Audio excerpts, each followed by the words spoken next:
first it was something small, and I could control it, but then it became something sinister. My daily life became unbearable.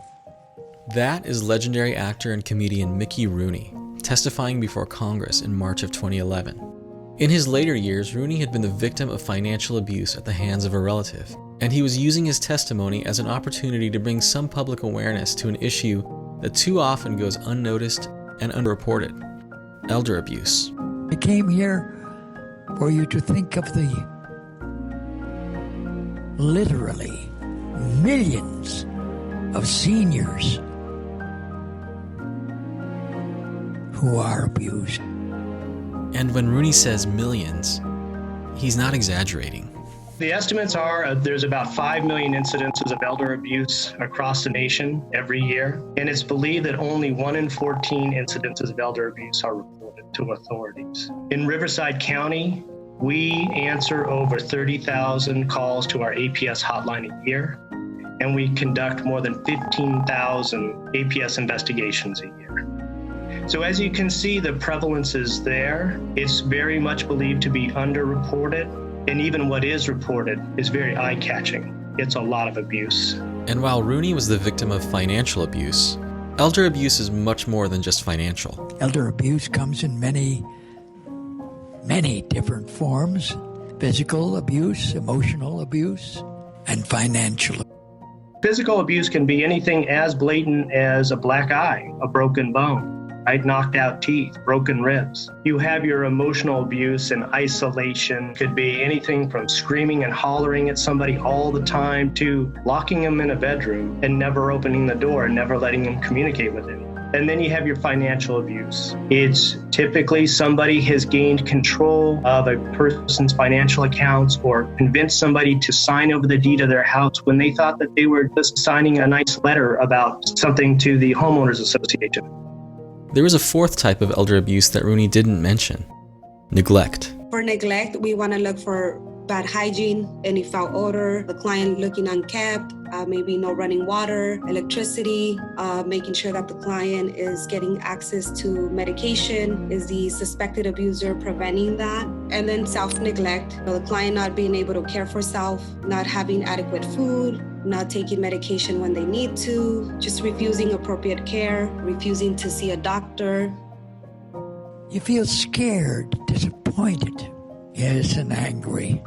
But the damaging effects of elder abuse go far, far beyond just fear. Elder abuse has devastating and far-reaching health consequences and triples the risk for premature death compared to groups with similar medical problems who don't experience abuse. Over half of those who experience abuse suffer from depression, anxiety disorder, and psychological distress. Compared to their peers, victims of elder abuse are also 3 times more likely to be admitted to the hospital and 4 times more likely to be admitted to a nursing home.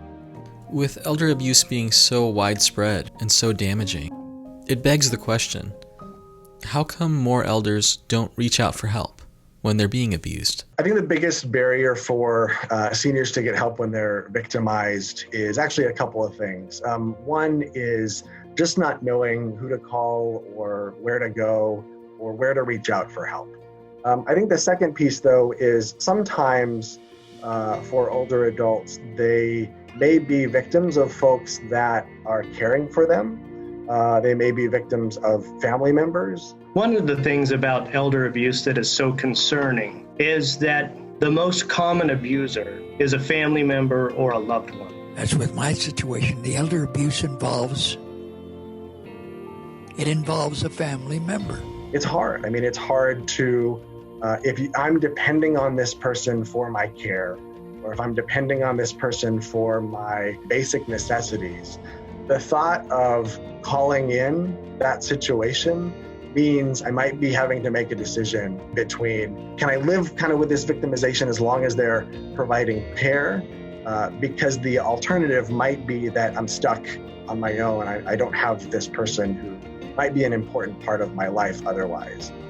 The most compelling part of Rooney's story is that if someone as famous and successful as Mickey Rooney can fall victim to elder abuse, then any of us can too. That's why it's incumbent on each of us to be vigilant and to do our part to prevent elder abuse.